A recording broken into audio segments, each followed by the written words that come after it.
Hello and welcome to Building Local Power, a podcast about how we can challenge corporate monopolies and expand the power of people to shape their own future. In this mini-series, we're taking a look back at our archive and sharing highlights from some of our most impactful episodes. And today, we're returning to an episode called People Love Food, Yet Local Farmers Are Disappearing. What's going on? This episode features Leah Douglas, who is a reporter at Reuters covering the politics of food, agriculture, and the environment. This episode originally aired in February of 2019. It would seem as though we're sort of living in a golden era for farmers, for food companies, for even, small manufacturers. But the reality is that the vast majority of what we're seeing on the shelves is owned by just a few companies in each sector. And those few companies are increasingly catching on that consumers are moving towards fresher products, want to know where their food is coming from. And so many of the brands that we see that we might read as being healthy or locally produced, made by a small manufacturer, are in fact offshoots and brands that are owned by some of the biggest food manufacturers in the world, such as Kraft or General Mills.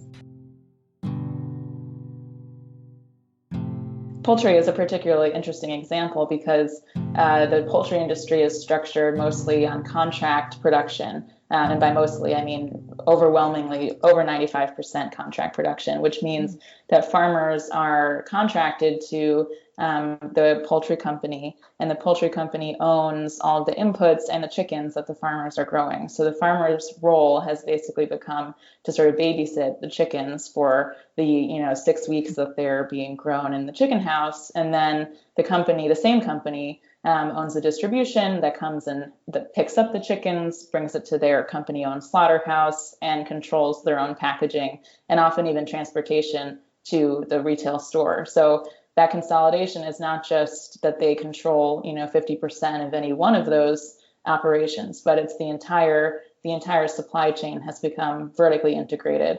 And the role of the farmer has become diminished. And along with that, the power of the farmer has also become diminished, where farmers are now, in most of these sectors, price takers rather than price makers, and are really subject to the whims of their corporate buyers.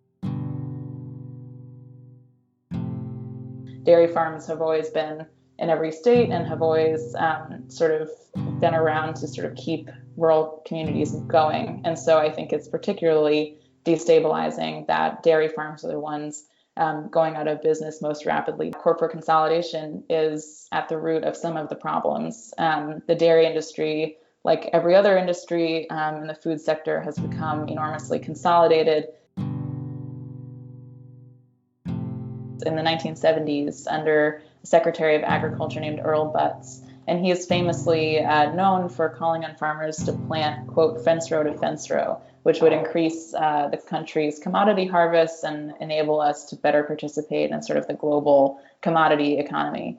And that was a period of time when farmers were very strongly incentivized to shift their production away from maybe what we now call specialty crops, which are sort of basic range of fruits and vegetables, and towards a certain set of commodities that could be introduced into commodity exchanges and the national export markets. So that might include corn, soy, cotton, and other types of grains. And so as a result, in sort of the decades shortly after that, there was a massive shift towards producing certain types of commodities very intensively in a practice that's now called monocropping, which means, planting the same crop over hundreds and hundreds of acres without much rotation, without much sort of regenerative soil practice.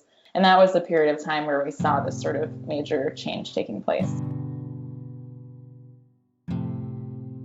According to the Farm Action Alliance, today, just 4 firms process 80% of all U.S. soybeans. The 4 largest corporations buy and slaughter more than 50% of all chicken, 2/3 of all pork, and 73% of all beef in the U.S.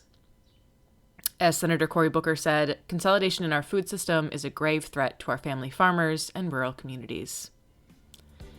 If you like what you heard in this episode, please find Building Local Power on your favorite podcast platform to listen to our full episode called People Love Food, Yet Local Farmers Are Disappearing. What's Going On? Originally aired in February 2019.